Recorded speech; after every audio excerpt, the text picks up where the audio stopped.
Welcome to HP2P, home of Horizon's person to person podcast. Today we are with Sassy and myself, Flutter, and we will be discussing mental health, anxiety, depression, and VR and how VR can help us. So, Sassy, when you experience any kind of anxiety and depression, what are some of the things that you do to help you cope with them? Oh wow.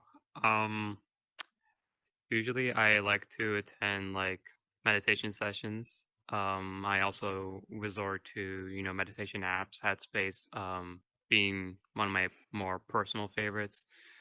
Otherwise, I also like to kind of just play on the piano or just in general just listen to music as kind of an escape essentially. I think we all like to use various things to escape. Um, Personally, I like to come into VR and also do meditation. But when escapes don't work and you are still having trouble, what can you do when you're having issues?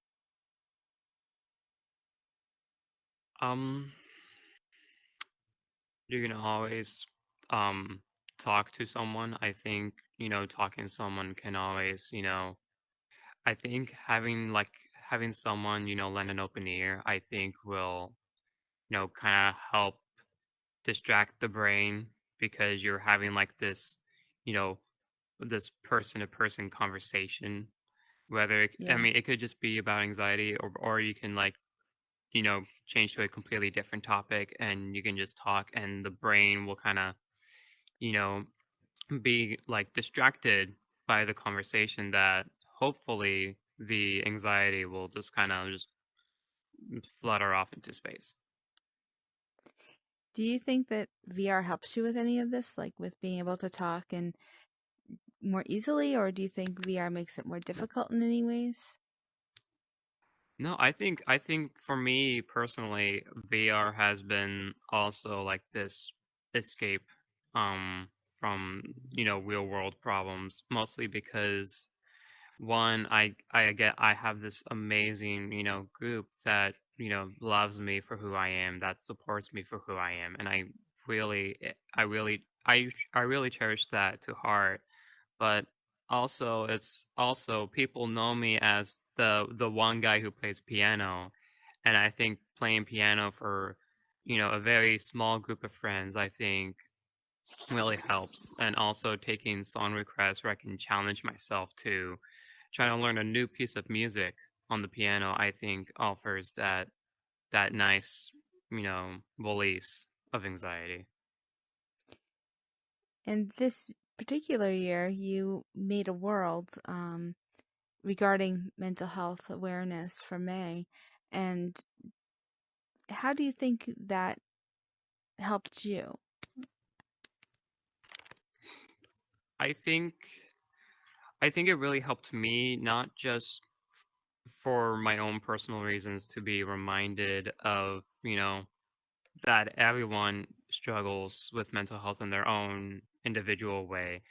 But the bigger picture I want people to understand when it came to that mental health awareness world in particular is you're not alone, and there's plenty of resources that sh- people should be highly encouraged to check out, whether it be for or if it's something as simple as like talking to your provided therapist and just talk your feelings out. I think the bigger picture is that you know there are help there is help available to you, and there's also ways to kind of cope with everything that's going on. And I think COVID-19 has really impacted a lot of us more than we initially realized.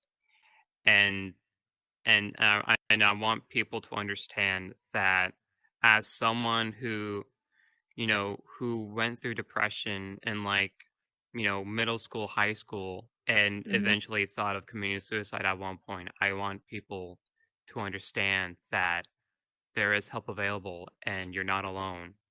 And and I highly encourage everyone to just speak out and get some help. That's a really interesting point that you're talking about with, you know, not being alone. And this is a point that I always try to remind people that you're not alone in anything. This is why Facebook has so many groups and Horizon has, all these different worlds. Do you find it easier in Horizon to meet up with people and get to know people? And have you even yourself helped someone who was dealing with a major depression or anything like that? As far as helping people goes, I would hope that, whether it be the mental health awareness world that I made, or if it's just, being like an open source for people to just kind of vent, vent their problems to me and then I hear them out. I would like to hope that one day, I could be that person who helped somebody, whether it be, like they're having anxiety and they just need to talk to me as a simple distraction, or if someone is really at an all-time low and thought about committing suicide and I might have, and just being there to, lend an open ear helped save that person's life. I would like to think that one day, I could I could help people out, with their problems, not licensed or anything, but just, being Yeah. that open voice, to like, talk about, for people to like, vent to me, and then, we can like have this, discussion, or and where we can try to like, drag our experiences together, see how it correlates, and we go from there. So way back, and this is way back now. I think it was in March. It was just after Spastic's birthday. You and I were in the plaza, and you seemed a little down. I don't know if you remember that or not. And I asked you what was up, and um, you had mentioned that you weren't able to, or you were afraid you weren't going to be able to have a regular graduation or prom. And you know that to me was like this huge thing, like you sharing how you were feeling. And then I was thinking about the fact that we just had this huge party for Spastic. And I'm like, okay, if we can do that for Spastic's birthday party, we are going to find a way to have a graduation for Sassy and for others like you. And there was also one of the guides in there had said how he hadn't had graduation the previous year because of COVID. And, you know, um, I think that VR has really helped open up things, and allow people to talk about, whatever's been going on in their lives. Even, you might have said, well, or felt it was big and yet small because you were kind of hesitant to share about the graduation, but it was like this thing like, oh my gosh, we can also come together as a community. I mean, how did you feel about having that conversation in VR? What was that like for you? I feel like, like you were mentioning with like, graduation. I think graduation, whether it's at a high school level or a college or a university level, I feel like that's always important for, everybody, because it marks a new chapter. And I think Right. that's kind of the big thing in my case, what that was like when it happened. And and I can tell you that, last my junior year of high school, when my most of my high school friends at that point were seniors and were going to graduate, and they were so bummed that they didn't have the traditional graduation ceremony that they wanted, and instead they just get like a lame old drive through where they just rock up the stairs, pick up the diploma, and then get back in the car. Simple as that. And it was like, God, I feel so bad for those people. And then I look back that following year, and I'm like, we're gonna get that same treatment, with the exception that the day before we got we got like a kind of a semi-traditional graduation, with the exception of our diploma receivement. And I think at that point, I mean, part of me felt really bummed about, not getting that traditional graduation that we hoped, Hmm. because like I was mentioning with the new chapter, and some people already decided what they're going to do. They want to go to college, pursue a career, you know, have like this vision. Right. that they're trying to pursue, and I give huge respect for everybody that that has kind of that terminology where they just want to pursue a career, and I think that's amazing. But but for me, it's like even though I graduated, I still have no clue what I want to do, and the thing is that's okay too. Hmm. Nobody, some people like me obviously have no idea what they want to do yet, and that's totally okay. And I encourage people to, take the time that they need to, you know, think about it through, whether you want to whether you're like me and you want to just take a break for the summer and just, think things through, that's totally great. And I encourage people to, just take the time that they need to really get their thoughts together about if and when they want to, pursue, you know, to the next level in, education. Yeah, definitely. And I think that's really awesome that you've recognized that you needed a break. I think too many people spend so much time going, this is what's expected of me. This is what I have to do. And they don't say, you know what? Who cares what people expect of me? I need to take care of me right now. And I think that's really an awesome thing that you were able to do that. And I'm glad that you're that. I mean, I wish everybody was able to just take, some people call it a gap summer, some people take a whole gap year, but whatever that gap is, I think it's so important. You spend, the first 12 years of your life essentially, learning in an institution. I mean, come on, that's not the best way to learn. At least not for me. And how was that for you? Did you enjoy learning in like an institutional setting? Did that help help you, or do you think that was part of the reason why you suffered some of the anxiety and depression, or do you think it was something else? Um, that's a really good question. I'm really glad you brought that up. To me, working at a remote learning, you know, scenario, actually improved my work, my focus a lot, which therefore helped me get a lot of like assignments done. And and there's different instances where it's like I write a paragraph, or I'm like, do you agree with this or disagree, why or why not? And it's like my input has been very, I like to think, thorough and very professional like. Mhm. And because of that, there's times where like I get a high score. And in the case of junior year, when remote learning actually started, I actually been given like notes from one of my teachers, and they really given me high praise for the amount of like professionalism and Mhm. thoroughly put my inputs were, and I feel like that's amazing. And when senior year came about, you know, senior year, I feel like that was the same almost, and you know, and my input was very thoroughly put. Obviously, with senior year, everything was very different. We didn't have that same Google Classroom like system that we had, and instead, some students like me were in virtual academy, and others were, put into the hybrid model, meaning that as Mhm. the year goes by and COVID cases, decreased, students were actually able to go to school. Obviously, provided they have a mask and they're following the protocols. But for me, since I had a couple classes where were qualified for the hybrid model, and other classes were in the virtual academy, Mhm. I was kind of in that that mixture of both. Yeah. But I didn't went to school, but for me, I didn't went to school until like June.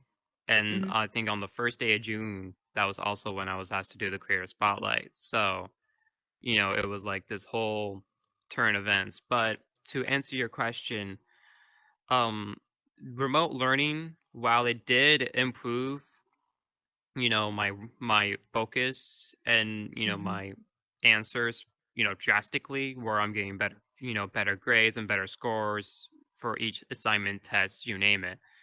It did it did affect my anxiety and depression a lot, and that's mostly due to, well, I hated going to school, Mm, for the work aspect. I loved it because it gave me a chance to, socialize with my friends and, let me be myself. mm, And senior year, obviously, I didn't get a whole lot of that. I only got like maybe maybe half a month's worth, roughly, right. and that was it. And then ever Gotcha. since then, it was like I'm going to, graduation parties, which I did for like one of my friend, and that was really it. And that was the same day that I had the Horizon graduation party too. Otherwise, Gotcha. otherwise I haven't really, got to socialize with everybody, and I try my best to, send occasional messages like, "Hey, I hope you're doing well. I know we haven't talked, but I just like to see how you're doing and just, to let you know I'm still alive. I'm not dead or anything." Right. No, but did you feel like, compared to previous years, though, was it easier to learn remote learning, or do you think it was easier to learn in school? Um, I definitely thought it was easier to learn, and that's well, depending on the year. Junior year, it felt easy enough Hmm. because it was, Google Classroom, and it was just like a matter of teacher saying, "Hey, here's your assignment." Then I do the assignment, then I'm done. It's simple as Right. that. But with senior year was a little more rough, and that was mostly, class specific. Okay. For me, because the problem for me with senior year was that virtual academy wise, I would log into the class, then we watch like a video that, the length varies depending on the topic, and then it follows up with like a 5 questionnaire Hmm. for that topic. Then, obviously there's a test that follows, later on with the class, and then you have to like, answer a whole ton of questions. My problem with that was that I would Hmm. go on my phone, and I would just like, just be on my phone for like the whole time that the video starts playing. And it's just like when I'm done, when the video's done, I answer the questions and I'm like, oh, I got this one wrong. Or it's like I get this one wrong. And like the score just drastically lowers. And Yeah. because I was on my phone and it's providing, that distraction that Gotcha. that while I might need, it's Hmm. not beneficial to what I'm currently doing in that moment. Gotcha. Do you see a place where you could go to class in a VR situation? If we could have a whiteboard or a chalkboard that we could actually write on, you know what I mean, in here. Do you feel that Mhm. VR would be an option? Do you think it would help with bullying? Do you think it would help with, social anxiety to be able to do it in VR? Or most people really do need to go to a school to learn? You know, I've honestly never thought about having like a VR school environment. I think it'd be a very interesting, aspect to check out. I absolutely believe that.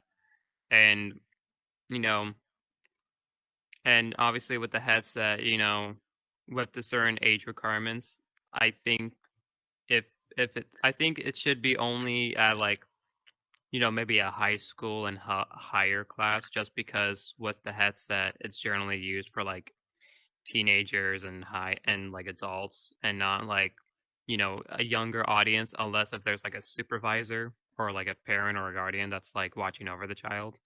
But I feel like maybe if this was like taking place at a high school, college, Hmm. university level, I think maybe it could work out, and then, and then people can like really see what like VR has like that much potential. But it really, honestly, logically speaking, I think it really comes down to, the general audience of who uses the headset, as well as like, for each student, like what they want to pursue, like when like Okay. what we know, if whether they want to like pursue it as an auto mechanic, or if they want to pursue it as a nurse, or, or like, a attorney. It really depends on the student, as well as like the, career they want to pursue, as well as, how much education that involves. Gotcha. Yeah, I personally would love to go to school in virtual reality because in VR we don't have to worry about clothing, for instance. So I dealt with a lot of stigma regarding what I wore, how, you know, just different, I wasn't fat in high school, but they kids told me I was fat in high school. Only later did I realize that I was actually the right size for myself and that 125 pounds was not an obese person. And I was led to believe that I was this really fat person and I wasn't. And, I think that VR can help with some of those issues that you have in school so that distraction of looks gets removed. Anybody can look any which way in VR, and everybody knows that nobody looks exactly like the way they would look in VR. I mean, I look pretty darn close, as everyone has seen from my photo to my avatar, and I've done a really good job intimating the two, but it's still not exact. You know what I mean? It's still, I mean, if it was exact, you'd see all the wires and things that I use and the machines and stuff. And people don't see that. And that I feel is kind of a blessing. So I was kind of thinking that you would, and I'm really kind of surprised, I guess, because it doesn't seem like you had that much of that part of it as an issue for you, which is great. I'm glad you didn't have that.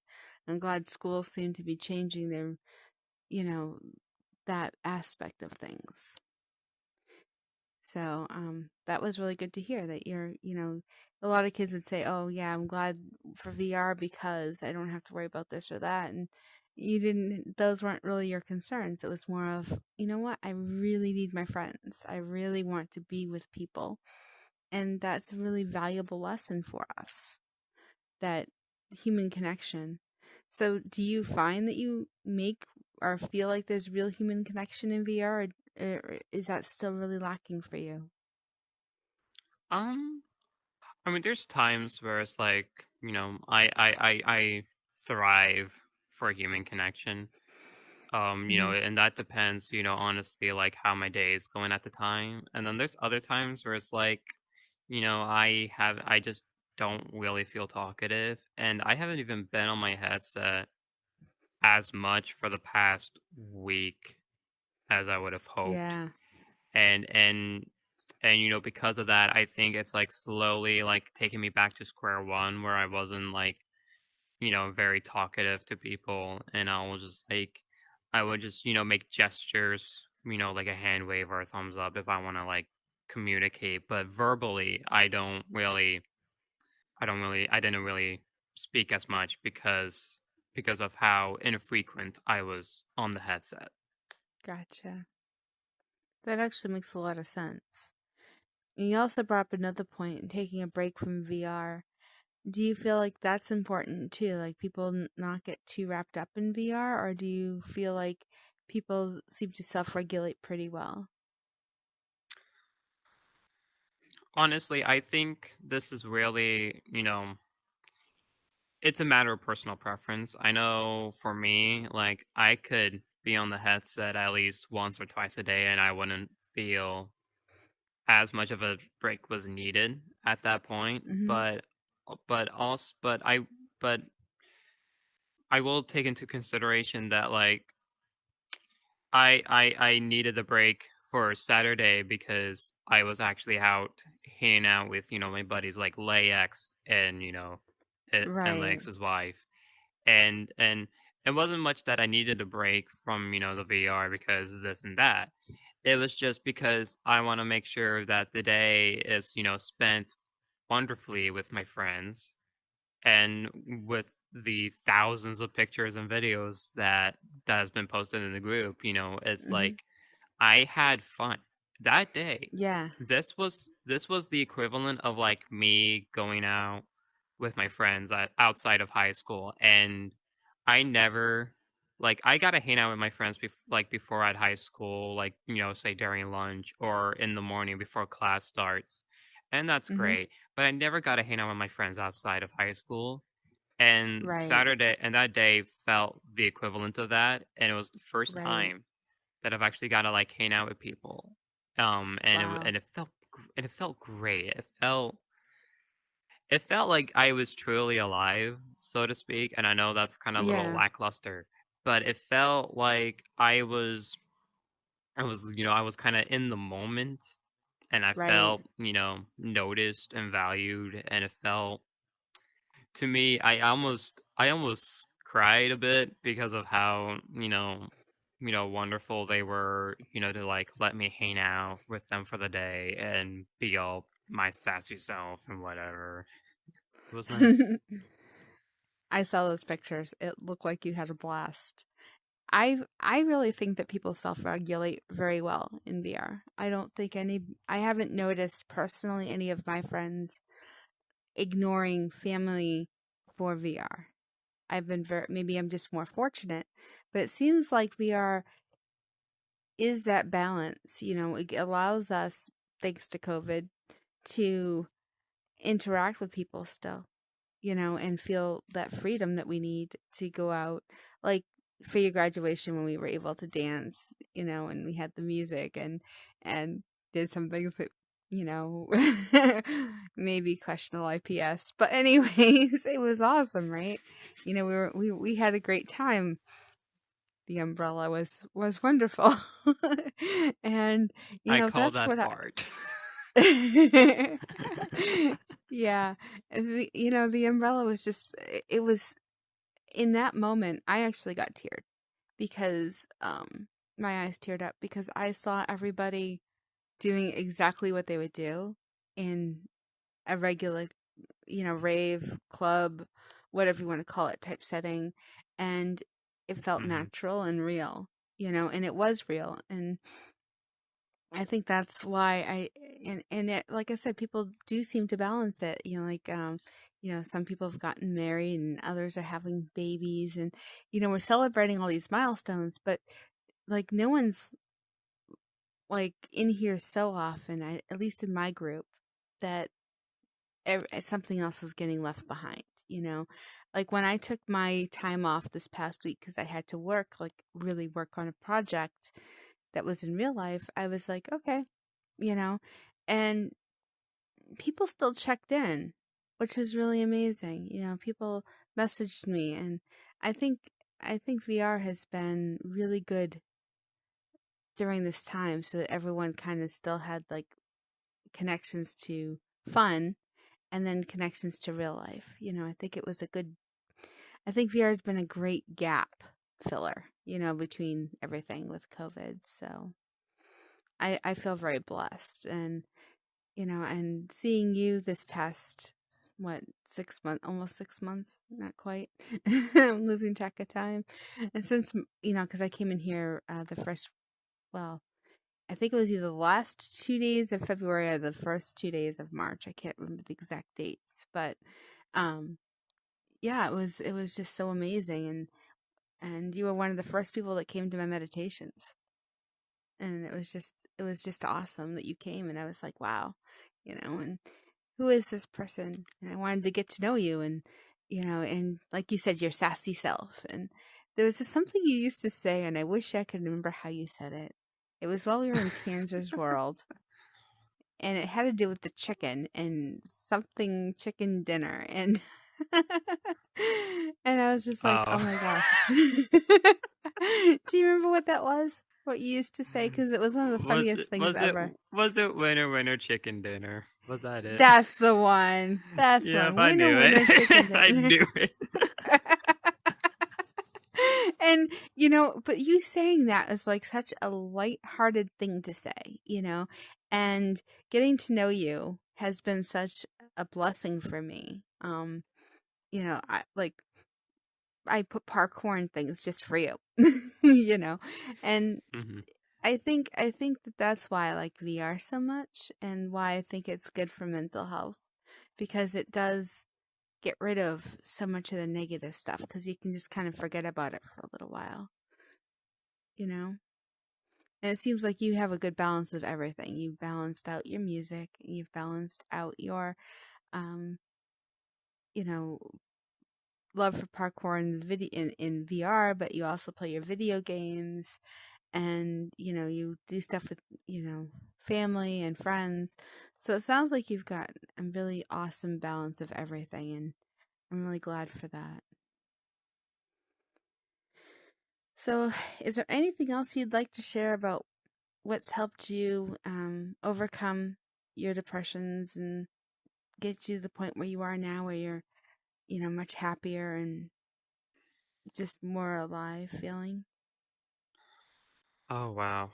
I think as far as, what's helped me with depression, goes about, I think for me, I think because this isn't something that's like anxiety. Obviously, the anxiety and depression are two completely, different issues that we face.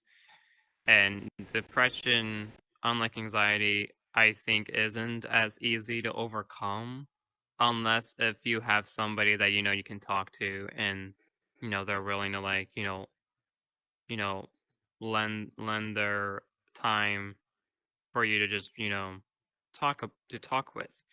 And and that's kind of where I was going on with, talking to a therapist or talking to, a loved one, or and even if like, things go south and you're at an all-time low and you're even thinking about committing suicide, there's resources, like the suicide prevention hotline, that their purpose is making sure, for the lack of a better word, you don't commit suicide. I think that's, self-explanatory. And Yes. I think for me, in my case, as someone who, like I said, went through a depression stage, um, there really wasn't. I think for me, as I, like kind of figure this out later on in my next following years of high school to come, I think really talking with somebody partially helped, but it wasn't the cure, eh, so to speak. Right. I think for me, I think it was just figuring out that I'm this, you know, one sassy, spicy dude. that really that really helped out. But it was really, really the friends that I made in high school and the fact that, they let me socialize and they let me hang out with them at times that really, kind of help this, depression stage, just, you know, go Right. off into space. And it and it really showed that, if you have friends that are, there to talk with, they're always, then chances are you'll be fine. Not saying that, friends are is the cure to depression and anxiety, but friends are, going to be that stepping stone, where the more friends you have, the more, availability someone will have for you. And I think that's really important. I agree. I totally agree with that. You know, it's about balancing everything and having the resources. And yeah, friends do really help. Well, thank you for coming today, Sassy. I really appreciate it and talking It's about, a pleasure to you be know, here. and thank you all for joining us on Horizons Person to Person. Have a great day.